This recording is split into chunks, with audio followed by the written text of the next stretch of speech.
மற்றும் ஆசிரிய பெருமக்களுக்கும் நாளைய எதிர்காலத்தை கட்டியெழுப்பும் தூண்களாக அமர்ந்திருக்கும் மாணவ செல்வங்கள் உங்கள் அனைவருக்கும் என் முதற்கண் வணக்கத்தை தெரிவித்துக் கொள்கிறேன். நடன நடிப்பை தாண்டி முதல் முறையாக மேடை பேச்சிற்காக வந்துள்ளேன். தவறுகள் இருப்பின் பொறுத்து கொள்ள வேண்டுகிறேன். இன்றைய பட்டிமன்ற தலைப்பு மாணவர்களின் மனக்குமுறலை ஆசிரியர்கள் ஏற்கலாமா வேண்டாமா.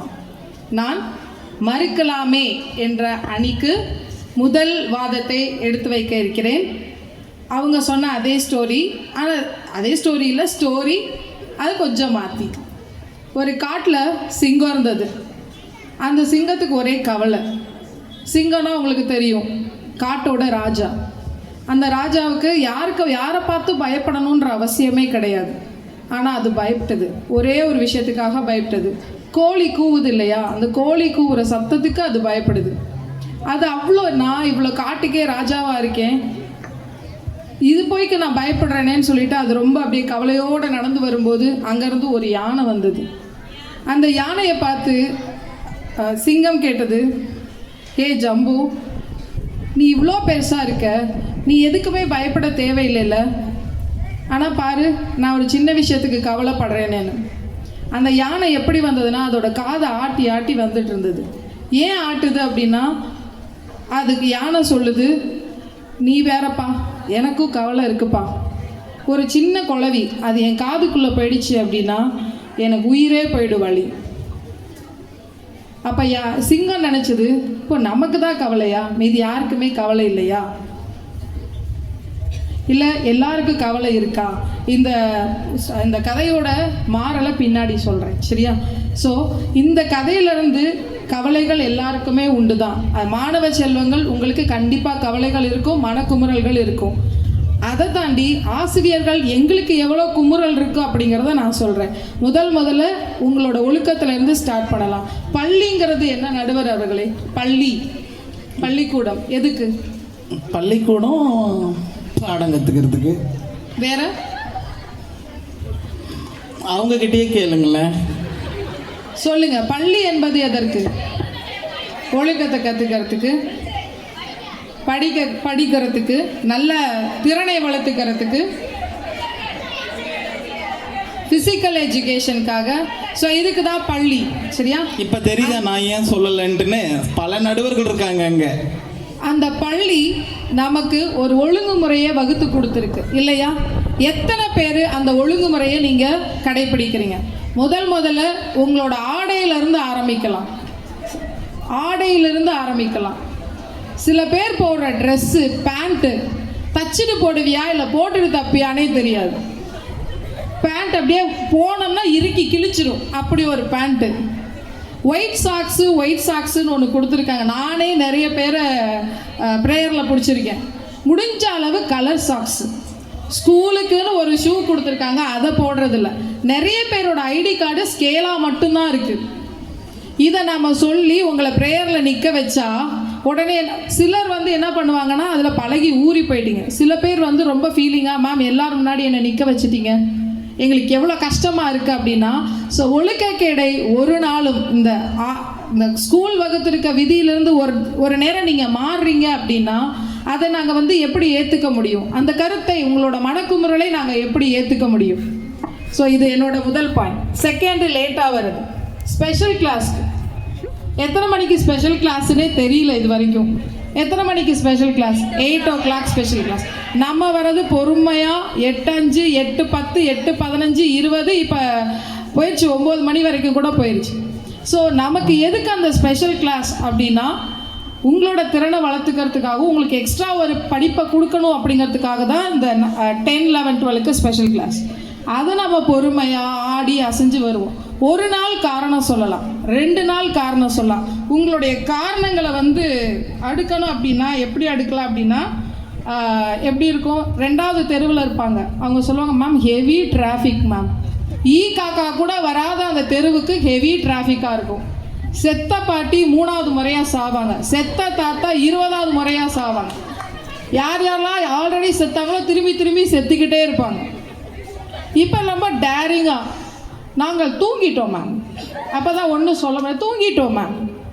எங்கள் அம்மா லஞ்சு கட்டி கொடுக்க லேட் ஆகிடுச்சு மேம். இந்த மாதிரியான காரணங்கள் அடுக்கிக்கிட்டே போய் உங்களுக்கு ஒரு பனிஷ்மெண்ட்டோ இல்லை நாங்கள் உங்களை திட்டவோ செஞ்சால் உடனே நாங்கள் உங்களுக்கு எதிரிகள் ஆகிடுறோம். எங்களை போய் நீங்கள் என்ன பண்ணுறீங்கன்னா எங்களை அப்படி பேசிட்டாங்க இப்படி பேசிட்டாங்க அப்படின்னு சொல்லி என்ன பண்ணுறீங்க, உங்களுடைய மனக்குமுறல், அதாவது மன வேதனைப்படுறீங்க அப்படின்னு நான் நினச்சி இதை சொல்கிறேன். நான் கண்டிப்பாக நிறைய பேர் மனவேதனை படலை, இருந்தாலும் சொல்கிறேன், லேட்டாக வரவங்களுக்காக சொல்கிறேன். ஒரு நாள் லேட்டாக வரலாம், 2 நாள் லேட்டாக வரலாம். இதை நீங்கள் ஒரு மனக்குமுறலாக எடுத்தீங்க அப்படின்னா அந்த மனக்குமுறலை ஆசிரியர்களாகிய நாங்கள் ஏற்க முடியாது. நேரம் காக்காதவன் கல்வியை காக்க மாட்டான். அதில் நான் ஆணித்தரமாக இருக்கேன். அடுத்த பாயிண்ட் என்ன அப்படின்னா படிப்பு. நேற்று என் பசங்கள்கிட்ட கேட்டடே உங்களுக்குலாம் மனக்குமுறல் என்னென்னடா இருக்குது அப்படின்னு கேட்டேன். சரி 1-2 சொல்லுவாங்கன்னு பார்த்தா சொல்கிறாங்க சொல்லிக்கிட்டே இருக்காங்க. 10-15 பாயிண்ட்ஸ் போய்கிட்டே இருக்குது. மேம் ஹோம்ஒர்க் கொடுக்குறீங்க, லேபு டெஸ்ட்டாக கொடுக்குறீங்க, படிக்க சொல்கிறீங்க, ஒரு கொஸ்டின் படிக்க சொல்ல மாட்டீங்க, 2 கொஸ்டின் படிக்க சொல்கிறீங்க. இதெல்லாம் உங்களோட மனக்குமுறல் அப்படின்னா இந்த மனக்குமுறலை நாங்கள் எப்படி ஏற்றுக்க முடியும்? கல் உடைப்பட உடைப்பட உளிப்பட உடைப்பட சிலையாகும், பொன் புடமிட தான் ஜொலிக்கும். நீங்கள் படிக்க தான் உங்களோட அறிவு வளரும். உங்களுக்கு நாங்கள் ஒர்க்கு கொடுக்கறது உங்களை வளர்க்கறதுக்கு தானே தவிர எங்களை வளர்த்துக்கிறதுக்கு இல்லை. ஸோ இதை நீங்கள் ஒரு மனக்குமுறலாவோ ஒரு மன அழுத்தமாகவோ நீங்கள் எடுத்துக்கிட்டீங்க அப்படின்னா அந்த மனக்குமுறலை கண்டிப்பாக ஏற்க மாட்டோம். அடுத்ததாக கடைசியாக ட்ரெண்டு. அதில் முக்கியமான ஒரு விஷயம் ஹேர் கட்டு. நிறைய ஹேர் கட் இருக்குது. ஹேர் கட் இருக்குது, வி ஷேப்பில் ஹேர் கட் பண்ணுற, மஷ்ரூம் கட் பண்ணுற, கொரியன் கட் பண்ணுற. சிலரோட தலைமுடியெல்லாம் பிரித்து பார்த்தோம் அப்படின்னா குருவி கூடு கட்டியிருக்கும். அந்த அளவில் ஒரு மண்டையை வச்சுக்கிட்டு அதை வெட்ட சொன்னோம் அப்படின்னா பார்பர் எங்களுக்கு இப்படி வெட்டி விட்டாரு. எந்த பார்பர் அப்படி வெட்டுறாரு? எந்த பார்பர்? நாங்கள் சொல்லுங்கள், நான் வரேன் அப்படி நம்ம சொல்கிறோம். அடுத்து ட்ரெண்டிங் ரீல்ஸ். ஃபோன் ஸ்கூலுக்கு எடுத்துகிட்டு வரக்கூடாது. டேரிங்காக ஃபோன் எடுத்துகிட்டு வருவீங்க. ஃபோனை எடுத்துகிட்டு கிளாஸில் வீடியோ எடுத்து அதை இன்ஸ்டா ஃபேஸ்புக்கெலாம் போடுவேன். உன்னை கேட்ச் பண்ணோம் அப்படின்னா பிடிச்சிட்டோம் அப்படின்னா என்ன பண்ணுவீங்க? சாரி மேம், எங்கள் வீட்டில் சொல்ல தெரியாமல் எடுத்துகிட்டு வந்துட்டேன் மேம். இதுக்கு கூடவா நீங்கள் எங்கள் பேரண்ட்ஸ் கிட்ட சொல்லுவீங்க? இதுக்கு கூடவான்னு ஒரு மன அழுத்தத்துக்குள்ளே, ஐயோ நாங்கள் ஏதாவது பண்ணிட்டோம் எங்கள் வீட்டில் ஏதாவது சொல்லிடுவாங்களோ அப்படின்ற ஒரு மன அழுத்தத்துக்குள்ளே போகிறீங்க. படிப்புங்கிற மன அழுத்தத்துக்குள்ளே படிப்பை நீங்கள் மன அழுத்தமாகவே எடுக்க தேவையே கிடையாது. படிப்பை ஜாலியாக எடுக்கணும். ஆனால் அதை எப்பயுமே ஹோம்ஒர்க்குன்னு ஒரு விஷயம் கொடுத்தோம் அப்படின்னா கண்டிப்பாக செஞ்சுட்டு வர போகிறதில்ல, அது வேறு விஷயம். ஆனாலும் அதுக்கு ஒரு விளக்கம் சொல்லுவீங்க தெரியுமா? அந்த விளக்கத்தை என்னாலும் எங்கள் ஆசிரியர்களால் ஏற்றுக்கொள்ள முடியாது.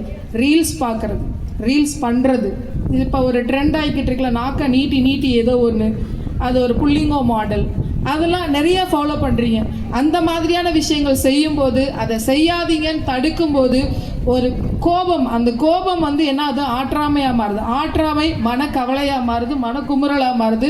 இதை எந்த விதத்திலும் ஆசிரியர்களாகிய நாங்கள் ஏற்றுக்கொள்ள முடியாது அப்படின்னு சொல்லி இறுதியாக நான் ஒரே ஒரு விஷயம் மட்டும் சொல்லி ஒரு விஷயம் உங்கள்கிட்ட நான் கேட்குறேன். ஒழுக்கம் ஆங்கிலத்தில் என்னன்னு சொல்லுவோம்? Discipline. Spelling DISCIPLINE, right? So discipline ஆங்கிலத்தில் ஒரு எழுத்துக்கும் ஒவ்வொரு இடம் இருக்குது. D number 4, I number 9, S 19, C 3, I 9, P 16, L 12, I 9, N 14, E 5. So இந்த எல்லா எழுத்தையும் நீங்கள் கூட்டினீங்க அப்படின்னா என்ன அமௌண்ட் வரும் நீங்கள் நினைக்கிறீங்க? 100. ஸோ டிசிப்ளின் அப்படிங்கிற ஒரு விஷயத்தில் 100% ஒரு விஷயம் இருக்குது. இந்த டிசிப்ளின் அப்படிங்கிற ஒரு விஷயம் உங்களுக்குள்ளே வருது அப்படின்னா உங்களுக்குள்ள மன அழுத்தமோ மனக்குமுறலோ எதுவுமோ வராது. மனதை மாற்றினால் உலகை மாறும். மனக்குமுறல் என்பது தீர்வல்ல, அது தோல்விக்கான துவக்கம். மாணவர்களாகிய உங்கள் சிந்தனை தவறாக மாறினால் அதை ஏற்றுக்கொள்வது சமூகத்தின் தோல்வி என்று கூறி நல்ல தீர்ப்பை நடுவர் வழங்குவார் என்ற மன உறுதியுடன் எனது விவாதத்தை முடிக்கிறேன். வாய்ப்பளித்த நன்றி உள்ளங்களுக்கு நன்றி, வணக்கம்.